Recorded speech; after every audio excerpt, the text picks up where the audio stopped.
This panel is moderated by Maria Eugenia Sosa Taburda. She is the Membership and Regional Coordination Manager at UNEP FI. And as the panelists come up, I'll also describe what different initiatives they're part of. We have Hacina P. from Societe Generale. Societe Generale are founding signatories to the Principles for Responsible Banking. They are signatories to the Net Zero Banking Alliance, and Hacina was also part of the PRB 2030 group. SocGen are, of course, sponsors of the Global Roundtable as well. We have Elisabeth Skorna, Schneider Electric. Schneider Electric are a global specialist in energy management and automation. And last but not least, we have Vejs-Kjeldgaard from International Labour Organization, who are a collaborating partner of UNEP FI on developing guidance for banks and insurers on the just transition and decent work. Over to you, Maria. Thank you so much, Mustafa. Good morning for everyone. Thank you so much for joining the panel. Since we started the day, if we looked at sessions in the beginning, I think what we listened more was how to accelerate the pace, how we accelerate and move faster. So I think in this panel, we're going to discuss how we accelerate the real economy transition. We're going to have 3 different perspectives here. We could have others, and then we're going to have also real examples and challenges of this journey. So as we look at UNEP FI, we have the Principles for Responsible Banking, Principles for Sustainable Insurance, the Net Zero Alliance, and signatories is expected that they set science-based targets, they set transition plans, engage with key stakeholders, and engage with its clients. But what means this engaging with clients? So it looks like they need to set policies, business strategy, advisor its clients and customers, and also offer products and services that are aligned with their needs.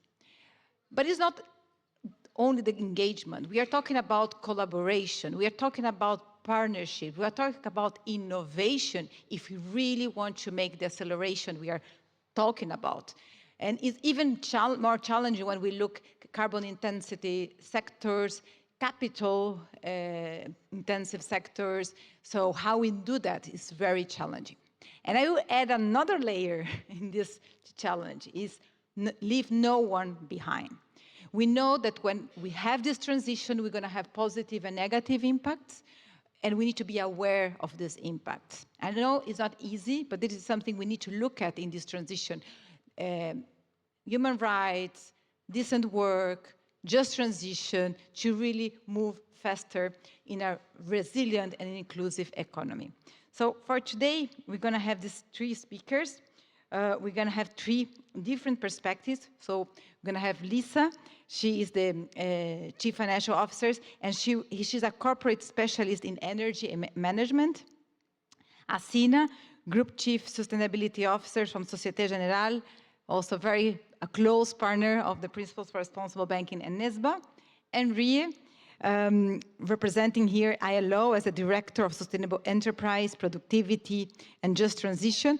With him, we worked together in a guidance, how we look at the just transition for the banking perspective and the insurance perspective. So to start, I would like to have an opening statement from each panelist. So what the real economy transition looks like from you. So maybe we start with you, Hacina. Okay, hi everybody. I'm very happy to be here. Thank you for the invitation. So the energy transition is something special. It's big. It's for everybody. There is nowhere to hide. We are very close to tipping points. And I think that this is a great adventure in terms of opportunity, not only about what we stop doing. So for corporates, it's huge in terms of investments, of course. For individuals, it's huge about the way we need to change the habits. And so it's a complex story. We see a lot of development, and with UNEP FI, we've been working on targets. A lot of companies come together, come along the transition. For consumers, then we have a big thing to do, and it's not going to be easy on new narratives and new ways. And as I said, there is nowhere to hide, there is no plan B, And just at the moment, we have the feeling that maybe people, all of us are happy to change and transition, and it's obvious, as long as it doesn't change a lot in terms of our habits, our return on equity, or everybody. So yeah, it's a challenge, but happy to discuss along these lines. Thank you, Elisa. Lisa, please. Yeah, I mean, we know that the situation is worsening, and we must all be more energy efficient. That's clear. 70% of the greenhouse gas emissions today are energy related. And so energy usage and being more efficient is a key area how we can tackle this situation.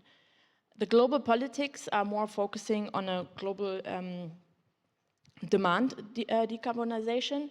However, we know today that 55% is actually demand-driven. So the globals were more supply decarbonization, but 55% is actually demand-driven. And so by tackling and addressing the demand, we are actually able to work on our net zero goals here, right? And to limit global warming to 1.5%.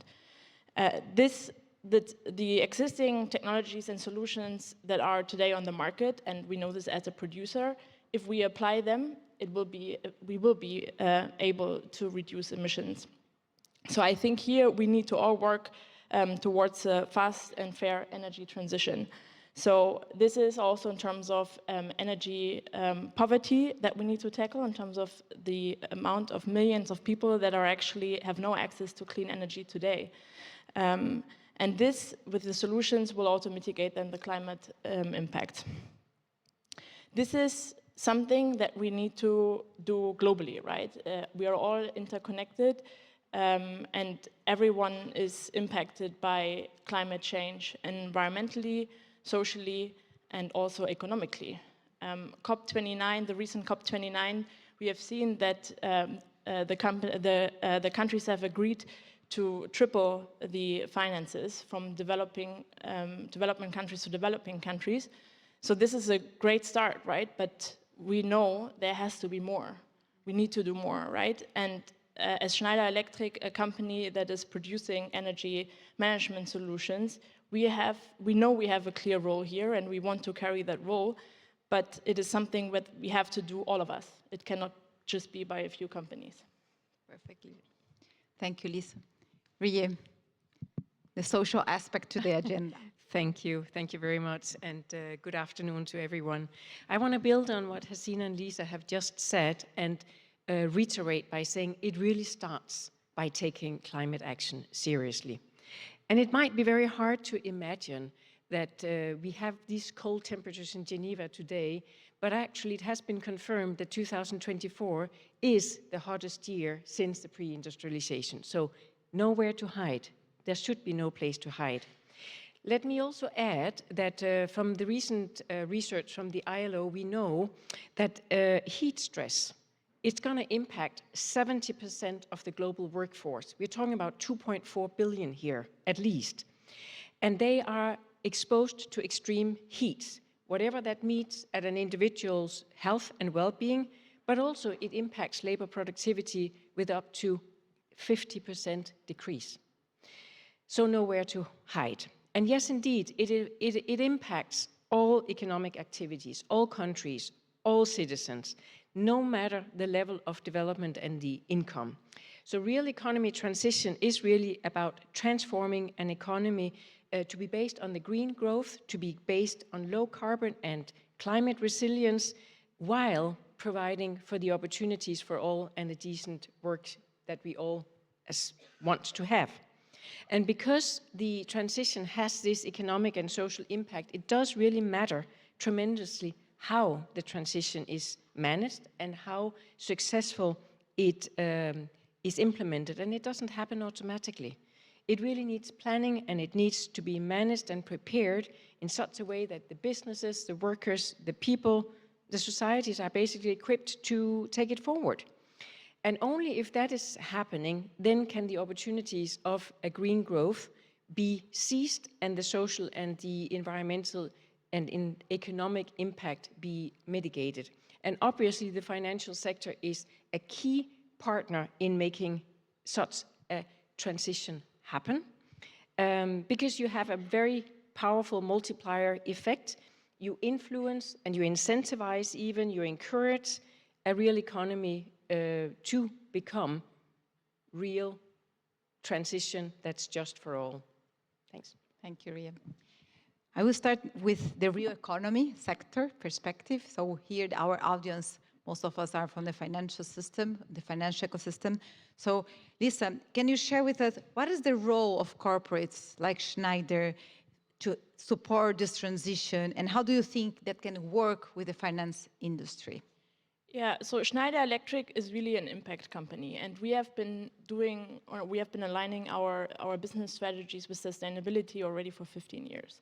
So clearly we are, if we compare ourselves to competitors and other companies, we are very much in the front in that sense.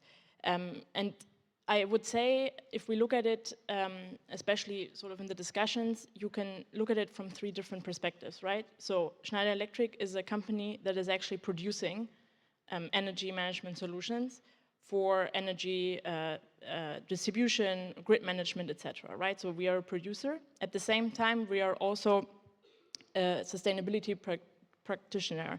So we lead in ESG. We're looking at our end-to-end value chain in order to decarbonize that and really look into how we can build here an end-to-end sustainability approach. And the third one is that we are having our own programs and pillars to sort of accelerate here a sustainability agenda. And here I want to share sort of the 3 pillars that we are having as a company. So one is impact investing. So where we have created 4,000 jobs globally since 2009.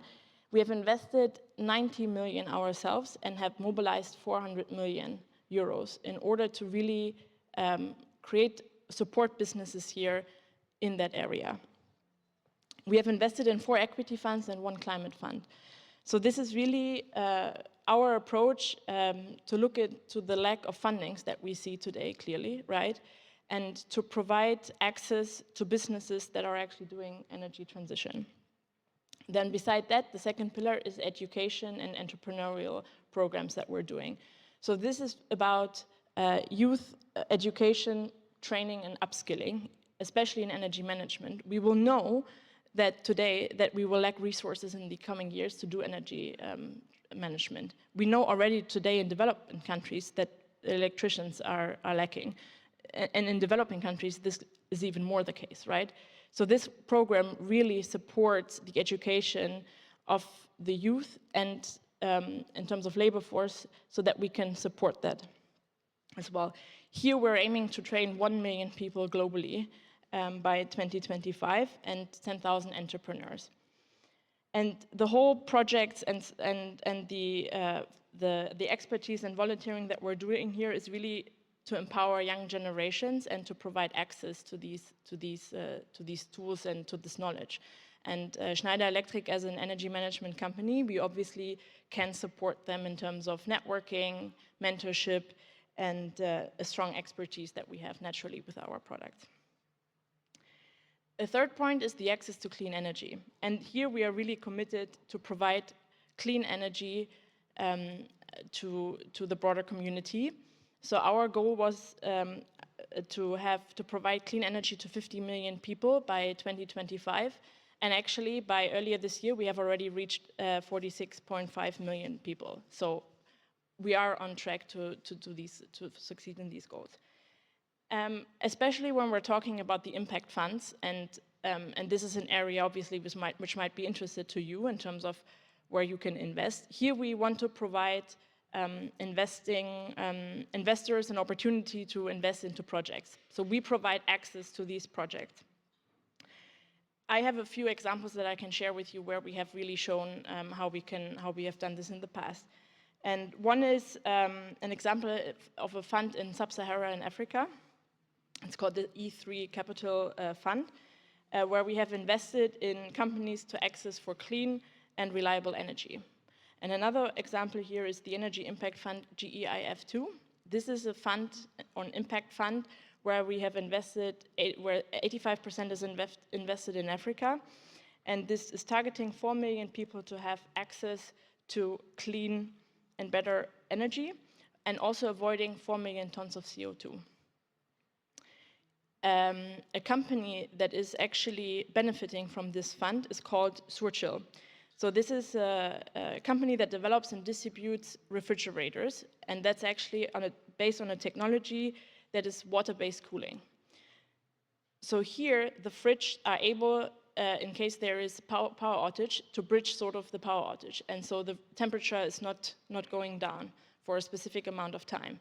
And if you can imagine in terms of temperature-sensitive medication, vaccines, or even just homes where you need to have your food be stored at the same temperature level, this is a new technology and innovation that really drives a huge impact from a clean energy perspective.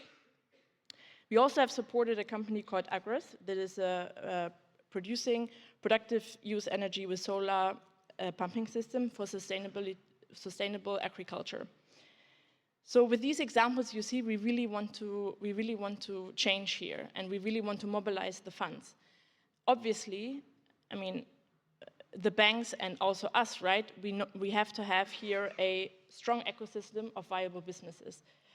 This cannot come without a return. We know this, right? If we want to invest, there has to be a certain return that is coming.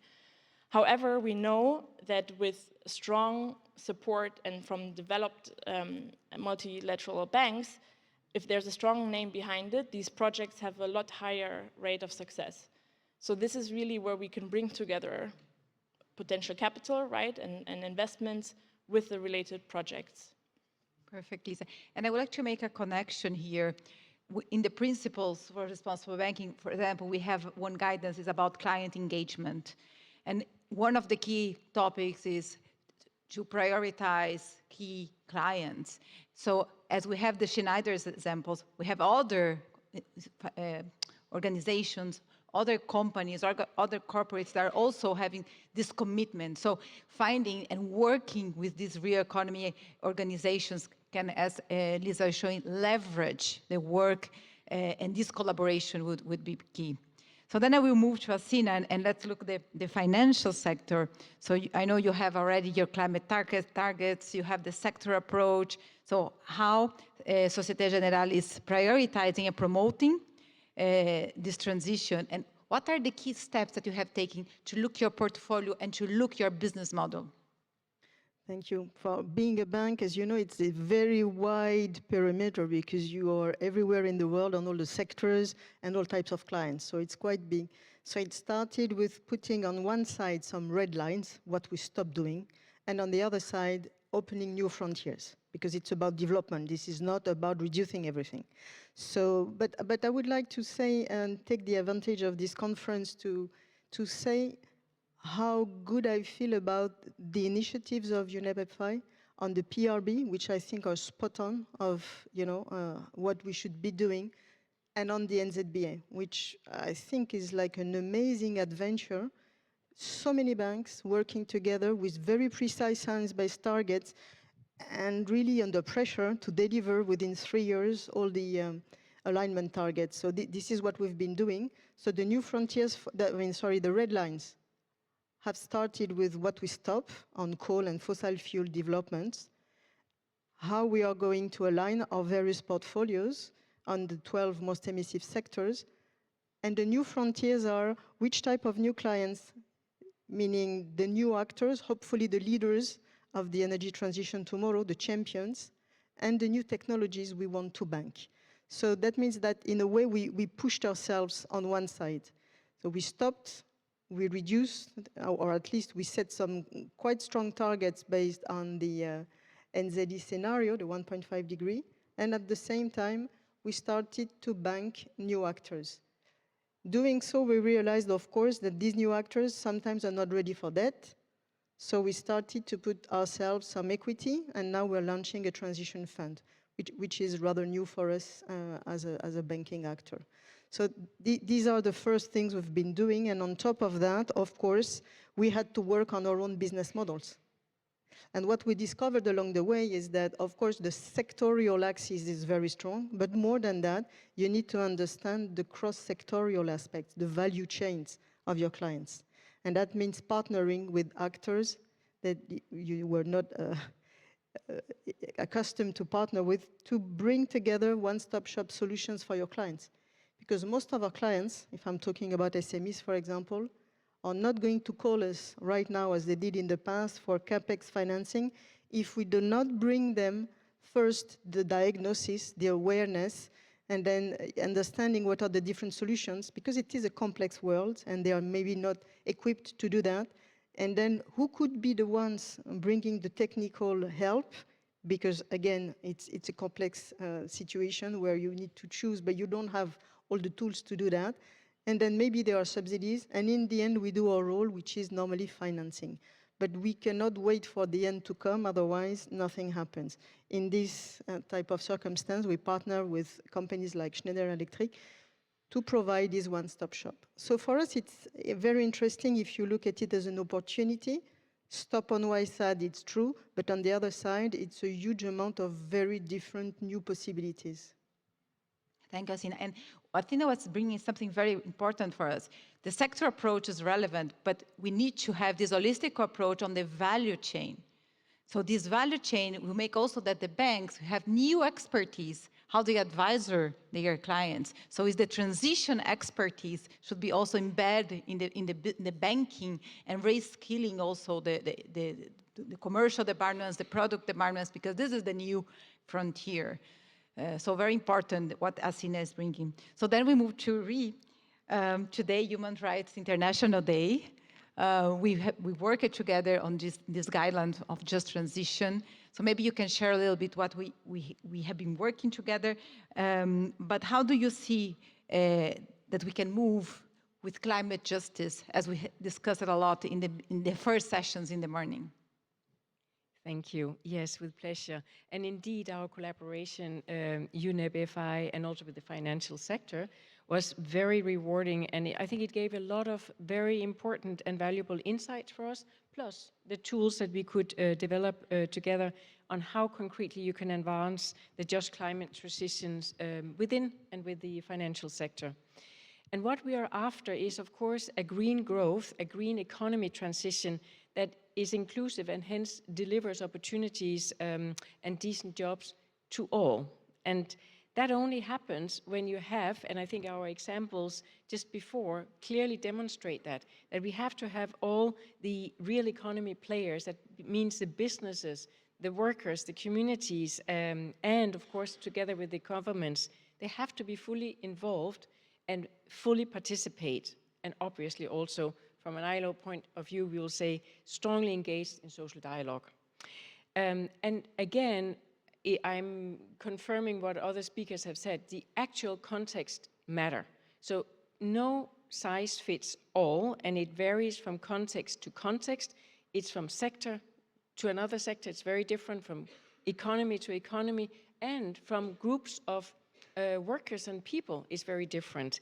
And that needs to be factored in from the very beginning.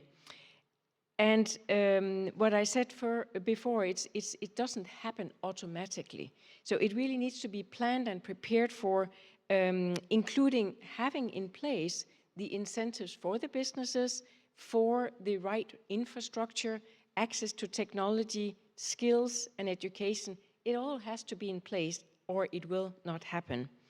So let me maybe specifically on your question also highlight two groups of core stakeholder and collaboration issues that need to be in place.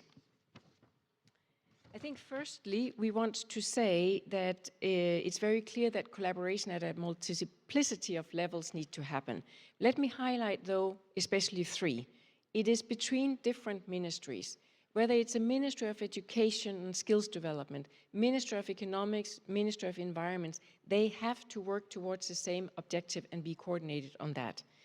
It is also about communities and the businesses and the workers and the people in general that are impacted. They have to be seen as key stakeholders, and they live with the consequences. So obviously they need to be able to participate and have a say in what are the plans that will be implemented. And then a third element would be the government and how it works with the private sector, including the financial sector, again, towards a shared objective. And that brings me to my second point about stakeholders and collaboration, and that will be acknowledging that the financial sector is at the core. It's fundamental to make this happen. And governments, not only can they benefit, I would argue they have to benefit from the expertise and the resources that the financial sector represent. They need this to scale up any solution and to really have impact. That could take form of a public-private collaboration where you're scaling up financing for local or national transition priorities, renewable energy projects, infrastructure, how to make the micro and small enterprises be successful in participating, many things, but it has to happen between the public and the private finance space. It is also about financial institutions putting in place their own due diligence and risk management strategies, mitigating again the potentially unintended social consequences of investments. And then obviously it's about through very targeted investments and engagement with clients and investees that are actually ensuring that financial actors can ensure to have both environmental, economic and social outcomes. And of course the ILO with UNEP FI financial institution, we are very happy to continue to work with you and be of use to taking this forward. Thank you. Thank you, Ria. So Ria mentioned a lot about the stakeholders. So I would move to Hacina again. So maybe you can share a little bit more what you are how you're working with other stakeholders, especially the corporates, and give us some ideas how you are accelerating this process in your bank. I think that the transition is so complex in terms of technical matters, in terms of need to accelerate. I mean, I don't think here in our careers, each of us can say we've seen something that is more of a big challenge. And to do that, we need to work with our stakeholders, the different ones, internal and external. It's about collective intelligence, and it's about putting together all the pieces of the puzzle. Because sometimes you need to do R&D in a quick way, sometimes you can take risks that the other cannot take, and it's only, I have this feeling, and it's every day something we observe, that we need to work collectively. So for example, on the alignment of the portfolios, for each of the highly emitting sectors, each time we work together with other banks, peers, we work with science, we worked with industrials, so that in the end, when we come with our own targets, it's not something we made up on our own and will never happen. It is something practically that is, replying the real world, of course with ambition, because it is ambitious. We have the same, as I just said before, on providing one-stop shop advices for our clients. For example, on the solar roofs for SMEs in France, we have set this task force where we can, at the same time, provide the advice and provide 3, 4, 5 different technical guys who can come and answer an RFP on a given region, and then we finance it. It's all in. And I think we'll be doing that more and more for our clients. So that means working with people, frankly, we didn't used to work with. Technical guys in a region, and I mean, it's quite interesting. It's not easy. How do you determine the sharing of value? What happens if your banker enters into this conversation with their client and the client is not happy at all because the technical guy did not perform? Who is responsible? Well, I mean, for everybody, it's it's a leap in the unknown zone outside of your comfort territory. But this is what we do. We do the same with, with students, of course. We're trying to cooperate a bit more, and with academic chairs. We are, as Lisa said, it's very important to participate to the development of skills.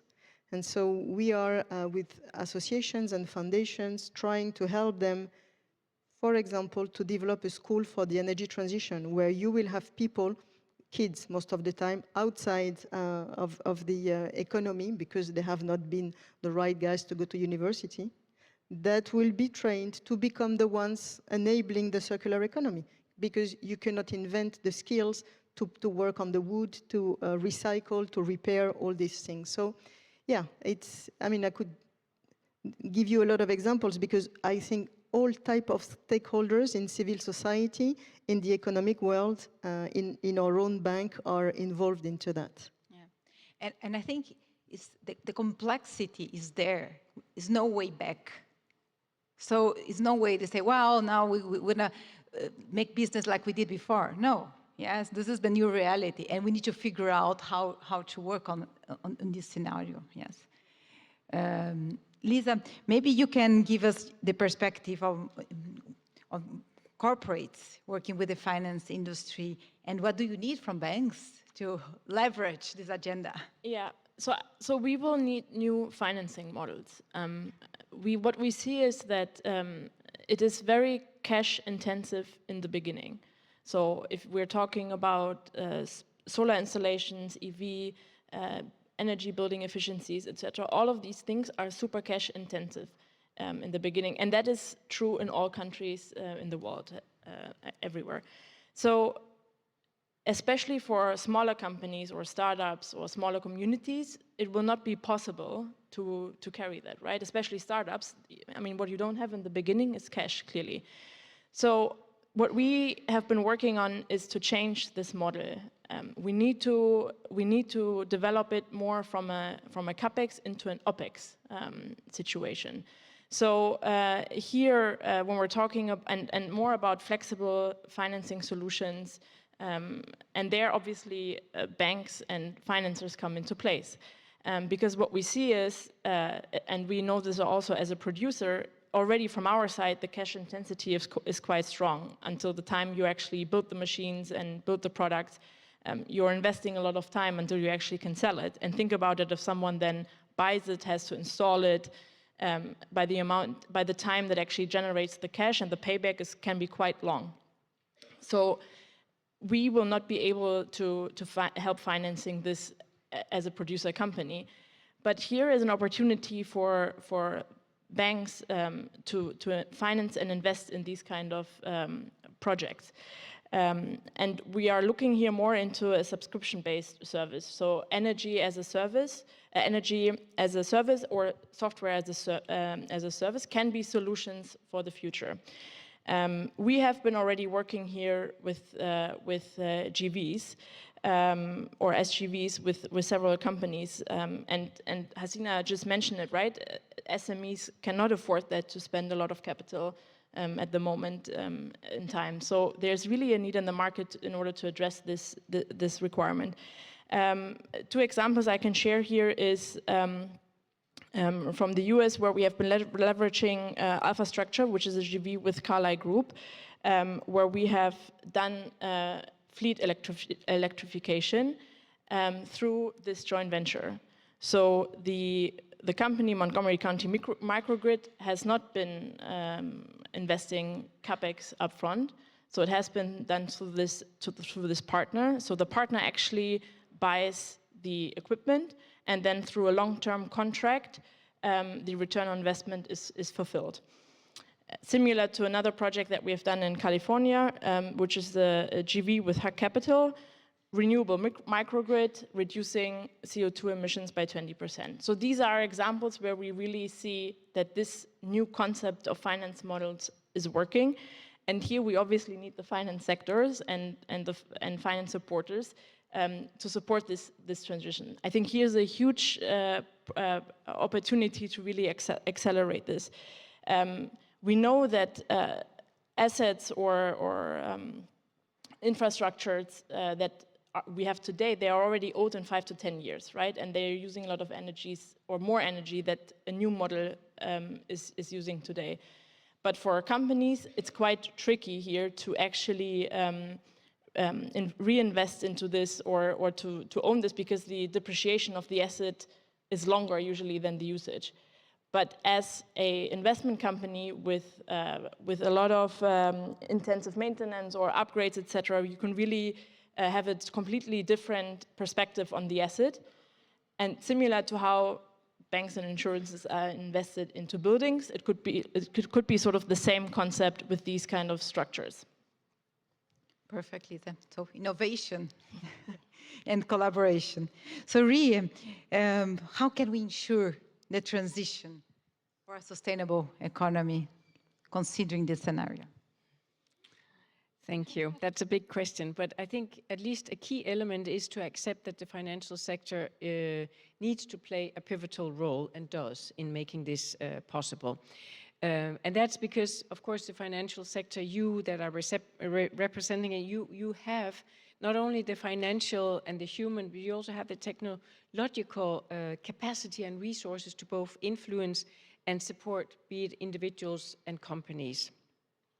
But it's also why our partnership that we have had with UNEP FI, last year we developed a particular set of recommendations on banks and insurance companies to integrate, what you can do to integrate the just transition principles in day-to-day activities.